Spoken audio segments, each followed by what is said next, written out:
Hey y'all, glad to have you back. An old hay hauling buddy of mine called me up and said he's got some trouble with the suspension on his trailer, that his rear axle was stuck up in there. So you can see here we have a 1997 well-experienced utility trailer. Pretty sure this thing still has original air in the tires. So we're going to give it a little love today, show you what causes this and how to fix it. So let's get into it.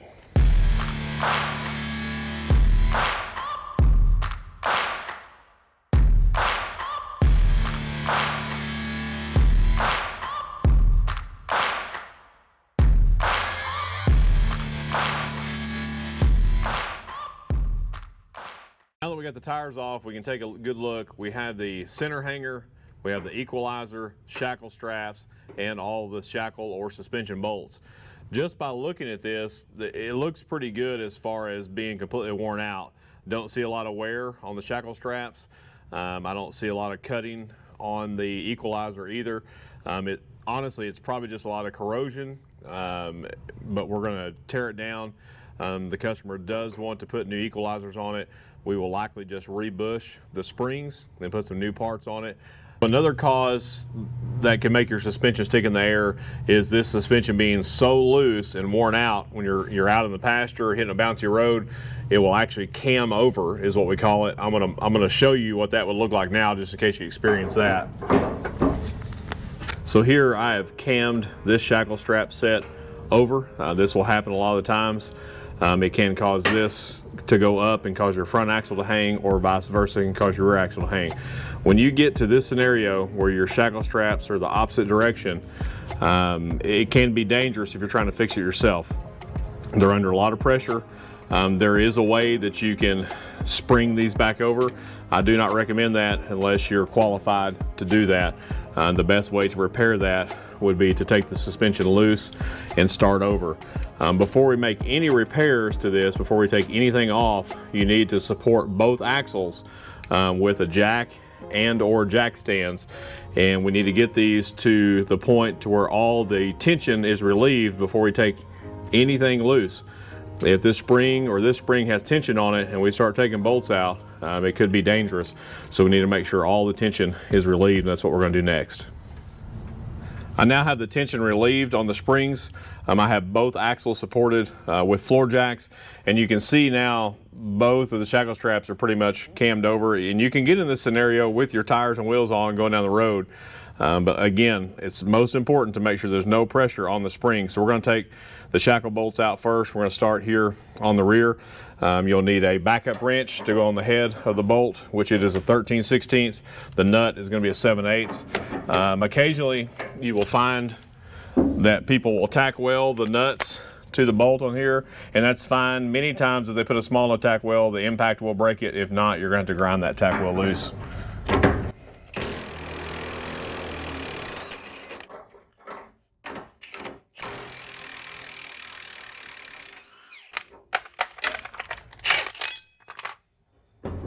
So you can see I have no tension on there. We're going to have to drive those bolts out because they're rusted in.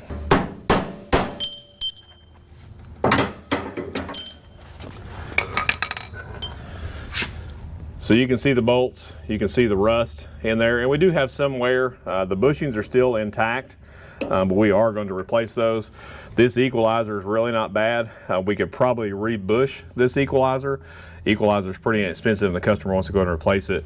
So we'll take this other spring loose and then we'll get the equalizer off.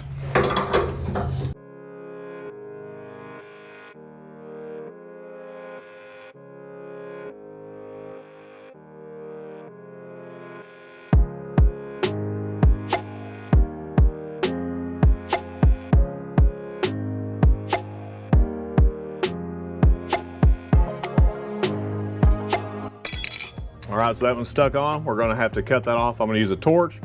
If you don't have a torch, you can use the thin disc. I'm gonna first just try to heat the nut to remove it. If that doesn't work, we will cut the bolts.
If you're going to be replacing the equalizer, you can just cut these two shackle straps loose and just leave it on there. I just wanted to cut it off just for demonstration.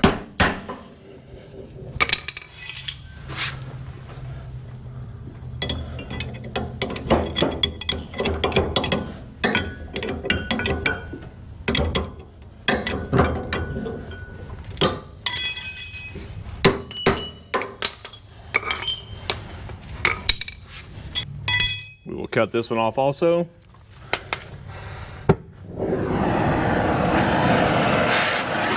You have to be careful not to damage the hanger. Going to preheat the nut and the bolt.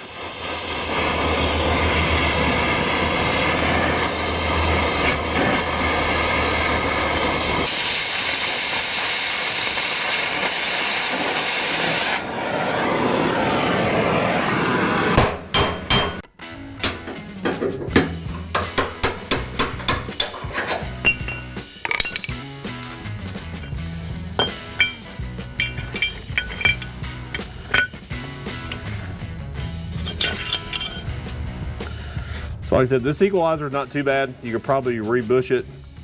You can see how that bolt was frozen in there with rust. So sometimes they are hard to get out if it's been a long time.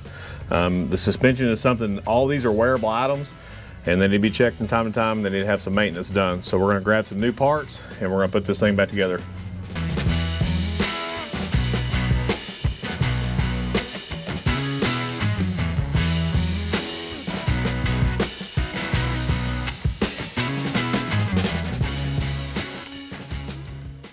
So if you're going to the parts store, take your parts with you. On the shackle strap, you have about 3 different options. On the equalizer, in the triangular equalizer like this, you have about 3 different options as well. And on the shackle bolt, you have 2 different options. So take those with you. It'll be easier to get the correct parts. If you're buying online, you are going to have to take measurements. On these, your measurement will be from center hole to center hole. Same thing on this. We measure from center hole to center hole, and then the bolt size. These are 9/16 bolts. And the length on this you would measure from just on the shaft size, not including the head. So let's grab us some parts.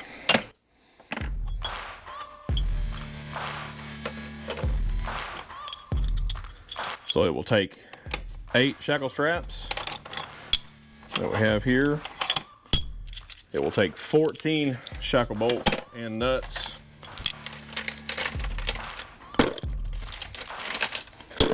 Now on the nylon bushings, we're just going to replace in what goes in the springs. You'll need 8 of those, and they do make 2 different sizes as well. So make sure you know which size spring you have.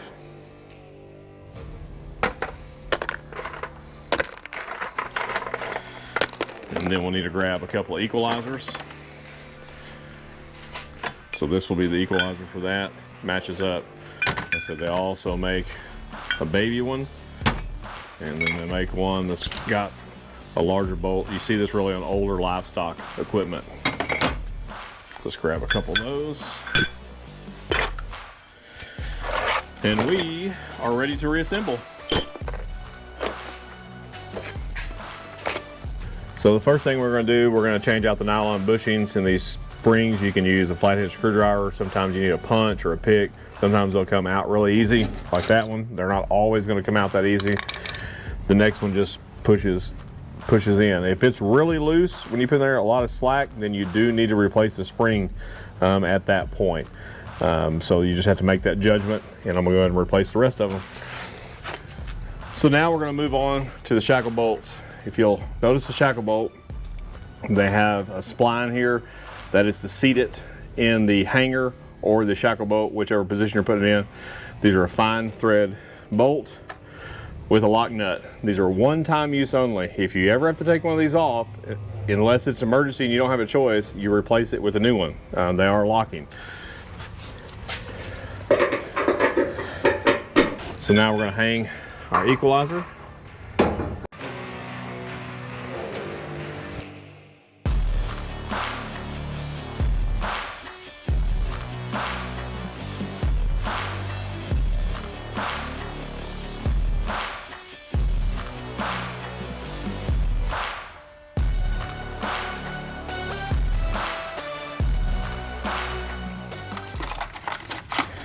So a question I get asked a lot, does it matter which direction the suspension bolts go in? Do they have to go in from the back, or can they go in from the outside in? I see them both ways. I do have a preference. I always install mine from the back side, and I'll show you the reason why. If this bolt were to come loose in the suspension going on the road, which it could happen, it's going to come out this way. Yes, it's going to fall out. Your spring will hit the frame, but you can still control your trailer. If you have the bolt here and it backs its way out, it is going to catch the sidewall of the tire. It's going to shred your tire and blow your tire out. That's why I prefer to put my bolts in from the backside, so if one is lost, it's not going to damage your tire. At least you can get to somewhere, at least get off the road or get somewhere to repair it.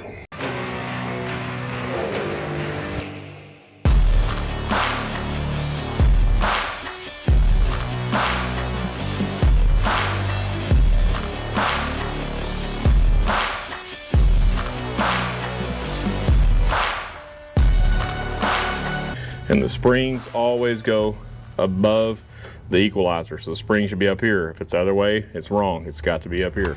So as we talked about that little spline, that spline has to be pressed into the shackle strap on the back side and on the hanger.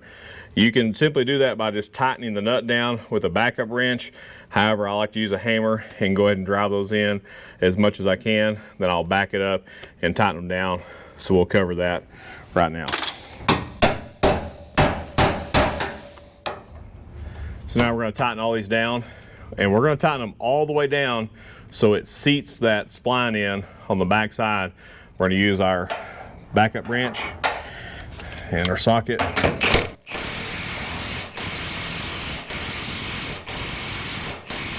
We're going to check it every little bit.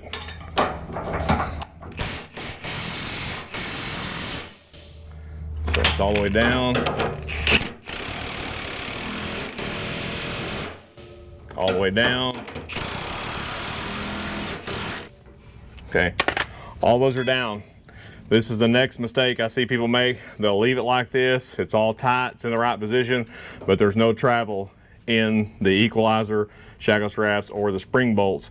So once we have them all seated down, we just need to back them off a little bit. I suggest, if you haven't done it much, to use a 7/8 wrench. Just back it off just till it gets some play in it. You don't want it super loose, but you don't want it super tight. I'm going to use an impact gun on mine.